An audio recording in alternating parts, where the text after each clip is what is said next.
Gusto mo bang gawin nating CCTV ang cellphone ng partner mo?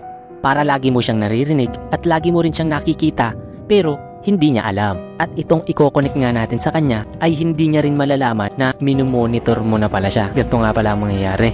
Cellphone mo at cellphone niya. Kapag i-connect ko,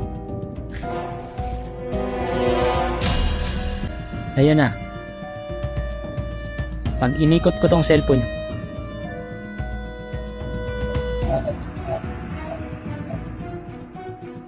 monitor mo na. Kung handa ka na ngang ma-monitor ang partner mo, click mo lang yung Play Store mo, i-install mo itong TrackView. Click mo lang yung TrackView Viewer. Almost 5,000 ang nag-review and almost 1 million ang downloads.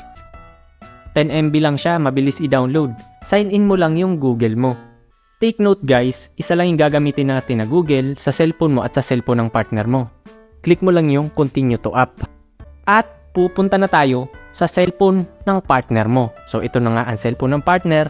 Pupunta tayo sa Google Chrome at isa-search natin ang trackview.net/download.html. Ayan. Pipili na tayo kung Android ang cellphone mo or Apple, iOS, or sa computer mo gustong i-track. Pwede dito. Dito lang tayo sa TrackView Home Safe pag sa Android.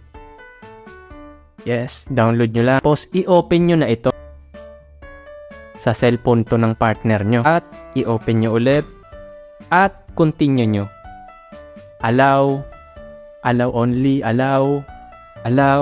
At, login mo na dito yung ginamit mong email na nasa cellphone mo. Same lang, email mo pa rin yung gagamitin mo. At, do not show. Again, click mo na yung setup.